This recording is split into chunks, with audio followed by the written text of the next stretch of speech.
Ishte tempulli artistik I hapësirës shqiptare.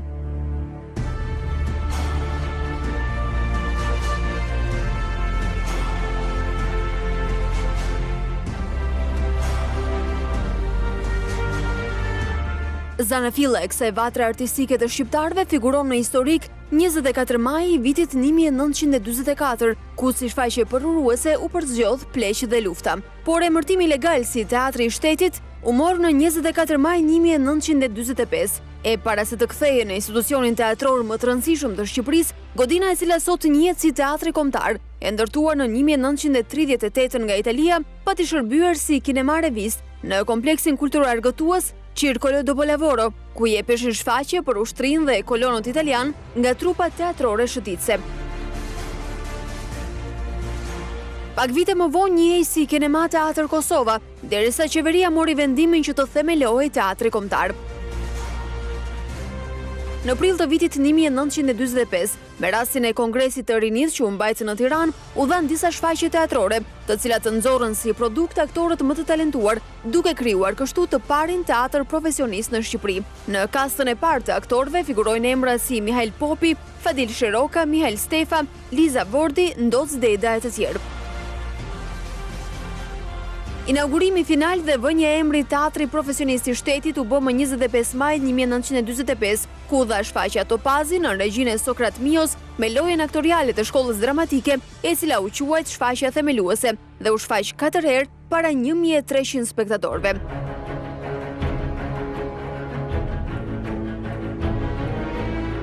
Lindja e Teatrit Kombëtar përbën padyshim një nga vlerat sublime të kulturës shqiptare.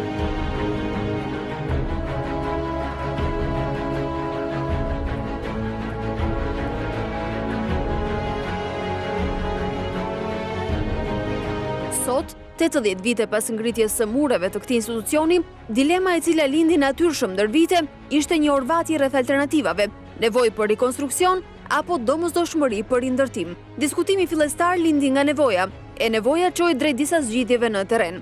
Amortizimi I çdo elementi, sistemi, orendive e deri te çarja e mureve të ndërtesës, që alarmonte dukshëm të rikthen në analizat e retrospektivës për këtë ndërtesë.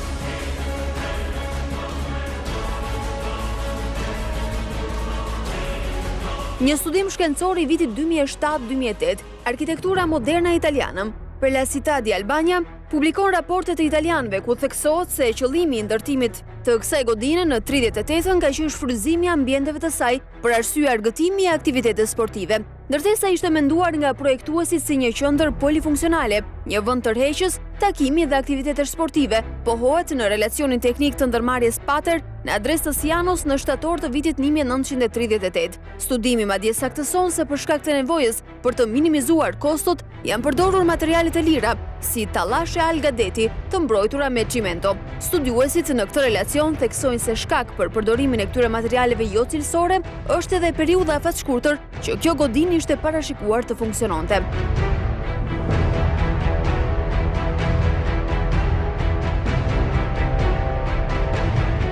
Se Teatri Kombëtar I asaj kohe ishte mirëmenduar të kishte jetë të shkurtër si ndërtesë, na e konfirmon edhe sot drejtori I Institutit të Ndërtimit Agron Hysenliu. Është ndërtuar për një kohë zgjatje të shkurtër, pavarësisht se jeta e saj ka qenë shumë e gjatë, është 80 vjet dhe teatri është akoma në këmbë, dhe materialet që janë atje brenda kanë filluar të degradohen. Hysenliu shpjegon se ndër vite ka lindur nevoja për ekspertizë ndërhyrje, por sot sipas tij kësaj ndërtese nuk I mjafton rikonstruksioni. Teatri I vjetër nuk ka mundësi. Aty nëse do të rikonstruktohet teatri, do të shëmet të gjithë.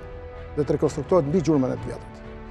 Ose më saktë të ndërtohet mbi gjurmën e të vjetrit, sepse nuk quhet rikonstruksion. Aty do të bërë ndërhyrje nga ana strukturale në 90-95% të gjithë strukturës së objektit. Aty ca kolonçina që janë vendosur për të mbajtur këto materialet që janë materiale të lehta që quhen pupulite, nuk janë brenda standardit. Madje aty janë për sa I përket pjesës që neve kemi ulëmtuar, pjesës së zjarrit, pjesës elektrike, pjesës së ngrohjeve dëlimit, aty le shumë për të dëshiruar me kushte teknike. Dhe në qoftë se neve do kërkonim që të bënim një riparim të teatrit në kushtet e sotme teknike, nuk do të arrinim dot ta sillim në performancën e kushteve teknike që janë për vitin 2018. Por çfarë thot ekspertiza e fundit për totalin e funksionimit të kësaj ndërtese? Akti i ekspertizës është ndërtuar në 4 shtylla. Shtylla kryesore ka qenë arkitektura e objektit, pjesa e konstruksionit, pjesa e hidrologjisë dhe ngrohjes, pjesa e zjarrit, pjesa elektrike dhe e ventilimit. Në këtë akt ekspertizë që ka kryer Instituti i Ndërtimit, është konstatuar se nga pjesa arkitektonike e saj është vënë re që në teatrin popullor mungon infrastruktura për të kryer një aktivitet të këtij rangu. Kushtet teknike të teatrit popullor të sotëm, nga pjesa arkitektonike mungojnë gjithë infrastruktura lëvizëse, madje pjesët lëvizëse të saj janë të rrezikshme për kryerjen e këtij aktiviteti. E në këto kushte, kur specialistët zotohen se teatri qëndron në këmbë vetëm vizualisht, në krah të kryeministrit Rama në 13 mars të 2018-s, arkitekti danez Bjørk Ingels prezentoi solemnisht maketin e godinës së re të Teatrit Kombëtar. Nga 3000 metra katror rënoja që sot keni në dispozicion, do të keni 9000 metra katror në dispozicion, ku nga hapësira të pa përshkrueshme, sepse janë realisht poshtruese për artistët. Janë poshtruese për dignitetin e çdo kujt që mund të thotë vetes artist.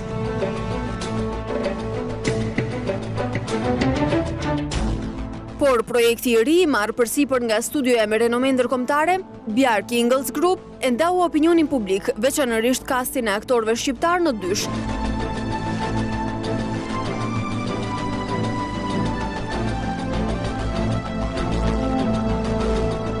Një pjesë e mirë që e vlerësua ndërtesën bashkëkohore, që përmbushte parametrat e një kompleksi multifunksional e që funksion parsor kishte sigurimin e ambienteve adapte për një teatër kombëtar si dhe kontingjenti tjetër i artistëve që vlerësuan se ndërtesa mund të nënshtrohej një rekonstruksioni duke ruajtur identitetin por edhe bagazhin e kujtimeve nga jeta artistike që ka gëluar brenda atyre mureve.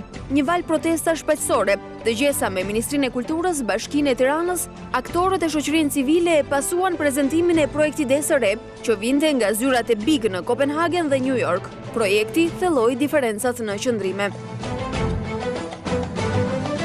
Duke qenë se gjithë secili në këto 20 vjet ka bërë punën e tij, dikush është marrë me një gjë, dikush me një tjetër, kemi kuptuar që kemi ngelur artist. Prandaj tashmë më shumë se kurrë ne jemi të bashkuar për qëllimet tona, për ruajtjen e asaj godine, sepse me këtë ruajmë edhe dinjitetin ton në sy të opinionit publik dhe të tregojmë rrisin vlerat e qytetarisë, sepse po të shohim kronologjinë e ngjarjeve, ishte protesta e artistëve që i mblodhi për të mbrojtur një pronë publike dhe trashëgiminë kulturore që është shumë e rëndësishme, në atë godinë është bërë dhe gjyqi i parë komunist. Edhe kjo është një arsye më shumë se ne duhet ta ruajmë që të vijemi në pasqyrë para vetes. Ajo që nën kuptohen me rekonstruksion mund t'i bësh një godine e cila i mban për masat e rekonstruksionit. Ajo godinë, si që ju atë citova dhe pak më përpara, nuk përmbush parametrat që duhet ketë një teatër kombëtar, se nuk ke çfarë të, domethënë, si ta bësh rekonstruksionin kur dhomat e zhveshjes së aktorëve ne kemi frikë të hymë sepse dyshemeja prej druri mund të rrshkas dhe të iki. Dhe mirë kur jenë katë parë se thjesht nuk do pësosh gjë, por në katë 2 dhe 3 mund të thyesh çdo lloj kocke. Kur të bëjnë një dhurat, mos shiko se me çfarë është e amballazhuar dhe sa e madhe është kutia. Dhurata është dhurat dhe kjo është një dhurat që po i bëhet gjithë komunitetit artistik, një teatër i ri, të cilin e nderojmë që të gjithë. Por kryetari i Bashkisë së Tiranës, Erion Velia, i siguroi aktorët, por edhe arkitektët e inxhinierët, se memoria fizike e trashëgimia kulturore e sentimentale do të ruhen me fanatizëm. Gjithmonë nëse ashtu quajtura negociat do të rezultojë suksesshme. Pra për t'i përfshirë të gjithë.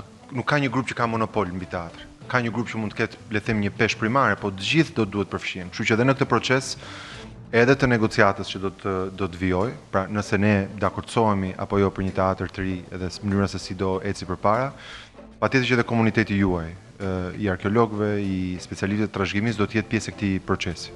Një nga angazhimet primare që kemi marrë është që të gjithë trashëgimia sentimentale të mund të transformohet në objektin e ri. Pra të kemi atë që quhet një Hall of Fame.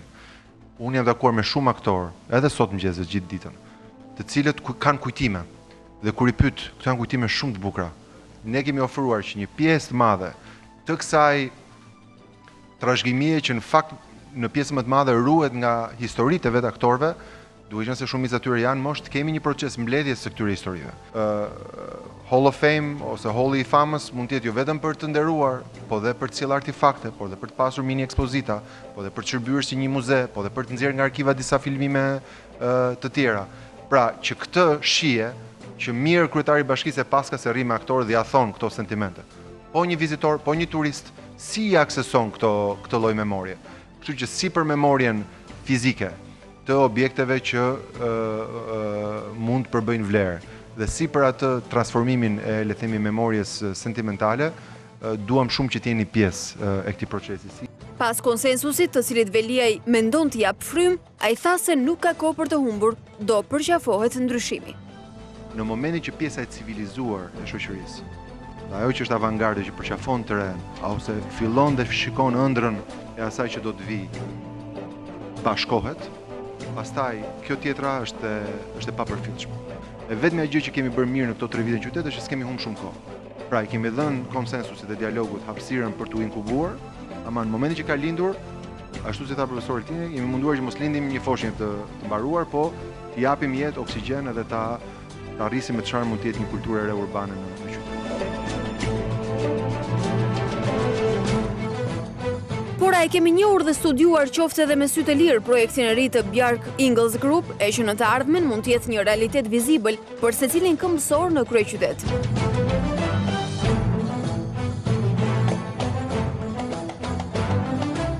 Shtëpia e re e aktrimit është konceptuar të jetë si zemra kulturore e Tiranës dhe e gjithë Shqipërisë dhe e dedikuar vetëm për art.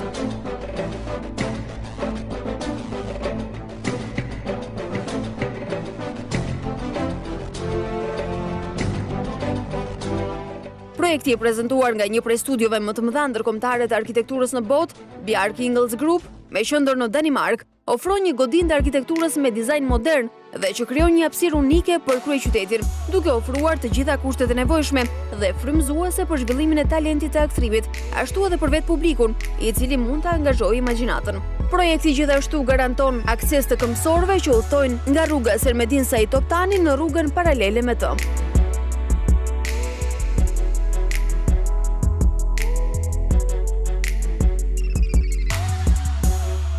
Hyrja kryesore në teatër është e mundur përmes shëtitores Mora Toptani, ndërsa hapësira e sheshit publik në nivelin përdhes siguron hyrje të mbuluar në teatër, së bashku me hapësirën publike për mbledhje ose argëtim. Godina është organizuar me 2 pjesë, ku njëra I është dedikuar tërësisht administratës dhe aktorëve dhe pjesa tjetër publikut. Të dyja pjesët duket se ndërveprojnë ndërmjet sallës së madhe të teatrit si dhe 2 sallave, black box që janë kushtuar shfaqjeve, duke krijuar një triptik të vendtakimeve, bëhet e mundur që mekanizmi përpara godinës të jetë shumë I thjeshtuar.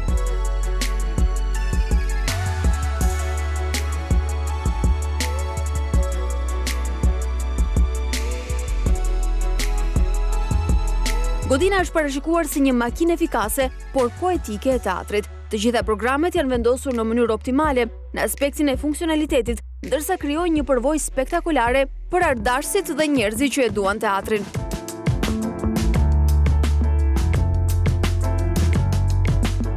Një hyrje e madhe ndahet midis 3 sallave të performancës dhe nëse është e nevojshme, hapësirat mund të ndahen për shfaqje të shumta që ndodhin paralelisht. Qarkullimi është gjithmonë I ndarë nga publiku. Punonjësit kanë akses nëpërmjet ashensorëve të tyre primar dhe të mallrave, si dhe korridoreve private.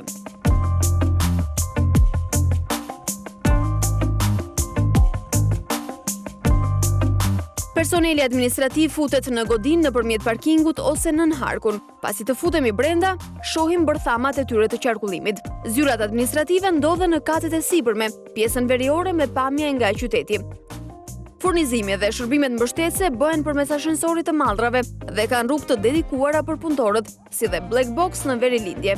Aktorët qarkullojnë në një ndërtesë të ngjashme me atë të personelit administrativ, por të veçantë. Sapo të hyjnë brenda, identifikohen dhomat e zhveshjes dhe zonat të tjera mbështetëse, që janë fare pranë auditorit. Rrugët e dedikuara sigurojnë që ata kurrë nuk kalojnë në zonat ku kalon publiku, kur udhtojnë nëpërmjet reparteve të ndryshme dhe hapësirave të teatrit të ri.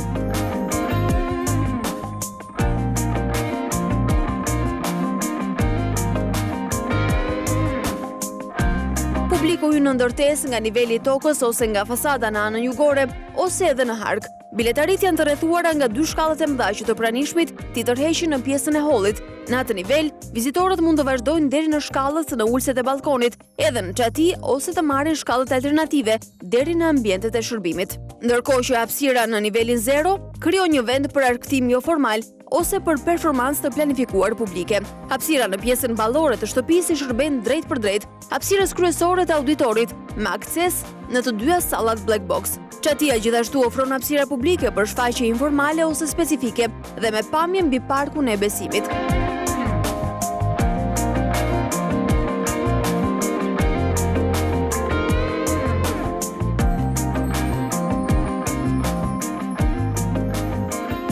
Teatri i ri do të ketë të dedikuara disa ambiente të posaçme për shfaqjet dhe aktorët. Më konkretisht do të ketë një hapësirë prej 750 metra katror, auditor dhe mbi 600 vende me balkone. Gjithashtu do të ketë një sken teatri prej 630 metra shkatror dhe 2 sallat black box prej 200 metra shkatror secila. Nga ana tjetër, për artistët do të ketë një hapësirë prej 200 metra shkatror që do të përdoret si sallë ndërrimi, një sallë provash, gjithashtu 200 metra katror, tualete dhe dushe, si dhe një dhomë të gjelbër. Në shërbim të shfaqjeve të ndryshme artistike, do të ketë një dhomë instrumentesh muzikore, një depo materialesh skenike, një depo dekori, sallë teknikësh. Gjithashtu do të ketë një sallë kursesh dhe të gjitha facilitetet për publikun.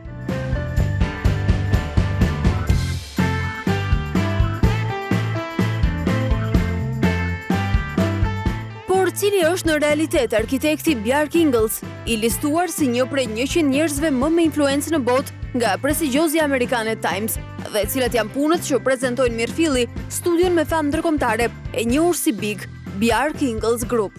Studio të cilës i është besuar dizajnimi i Teatrit të Ri Kombëtar është një nga më të njohurat në botë. Bjarke Ingels Group, ose siç njihet ndryshe Big, e ka qendrën e saj në Kopenhagen dhe New York, ku përfshihet një grup i madh pune me arkitekt, projektues dhe ndërtues.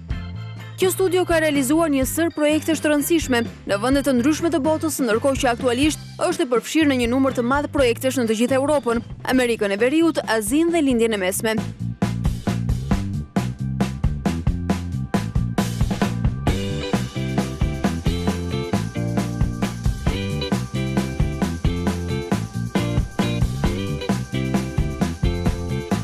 Që nga vitit 2016, Bjarke Ingels Group numëron mbi 400 punonjës nga 25 vende të ndryshme të botës. Një ndër veprat më të bukura pritet që të jetë edhe ndërtimi i stadiumit të Barcelonës, dizajnimi i të cilit i është besuar pikërisht Bjarke Ingels Group.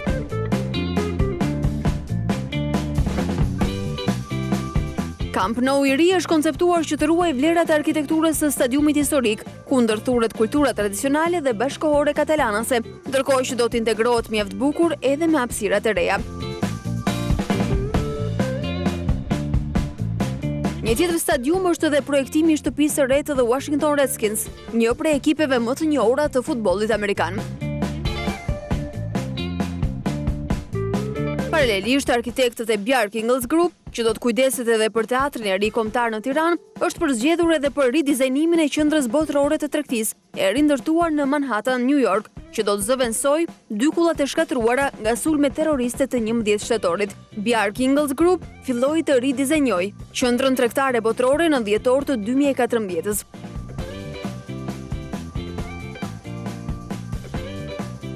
Gjithashtu i është besuar edhe projektimi i Google Pleqtë. Kompania më e njohur në botë ka vendosur që të ndërtojë një kampus të ri në Kaliforni, duke ia lënë në duar pikërisht kompanisë daneze, fal eksperiencës që ajo ka në projekte të tilla madhore.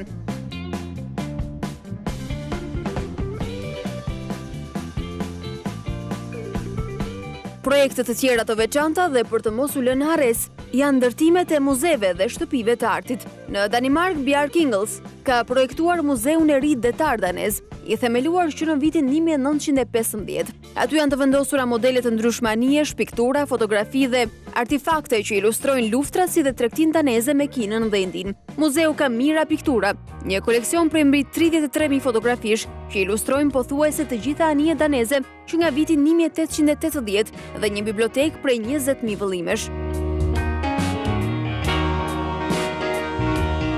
Për ndërtimin e këtij muzeu, Bjarke Ingels Group do të vlerësohej në vitin 2014 me çmimin evropian të arkitekturës.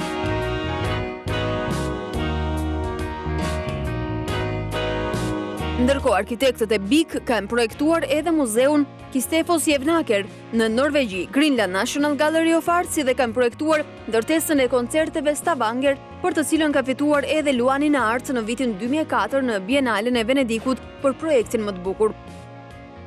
Për të gjitha këto projekte të realizuara në SBA, Francë, Gjermani, Azerbajxhan, Japoni, Emiratet e Bashkuara dhe shumë vende të tjera të botës, Bjarke Ingels Group është vlerësuar me një sër çmimesh të rëndësishme në fushën e arkitekturës dhe urbanistikës. Në vitin 2006 dhe 2008 është vlerësuar për ndërtesën më të mirë në Skandinavi, një vit më vonë për përsosmëri për projektin, ndërsa në vitin 2010 morën çmimin evropian të arkitekturës. Kjo studio është nderuar edhe nga Akademia Franceze e Arkitekturës në vitin 2011 me çmimin Delaru. Gazeta më e njohur në botë, Wall Street Journal, e cilësonte Bjarke Ingels Group si studion më inovatore në botë. Në vitin 2012 dhe 2013 do të vlerësohej edhe nga Instituti Amerikan i Arkitektëve. Nga stadiumi i Barcelonës tek World Trade Center në New York, kjo është BIK, studio së cilës i është besuar dizajnimi i Teatrit të Kombëtar, mbetet një nga më eminentët në botë.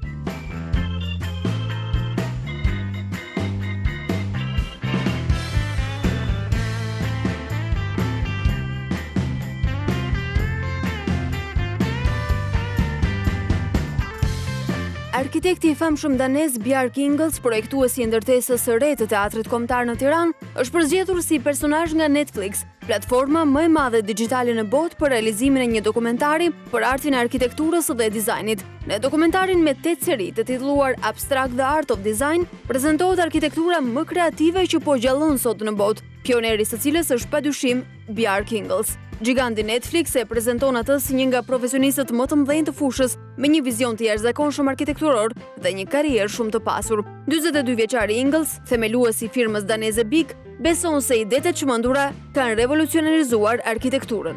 Në jetën reale ju nuk mund t'i kuptoni lehtësisht ëndrat tuaja, sepse keni natyrisht shumë kufizime, por të gjithë këta element edhe mund ta bëjnë ëndrrën tuaj.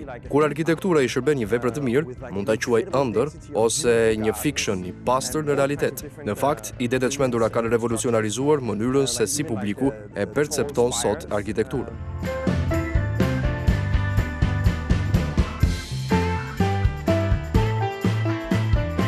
Sigurisht, listës së gjatë të projekteve të mëdha të realizuara nga Bjarke Ingels, po i shtohet edhe Teatri Kombëtar i Shqipërisë. Gjatë prezantimit të projektit, kryeministri i vendit u zotua se teatri do të finalizohet brenda 3 viteve të ardhshme.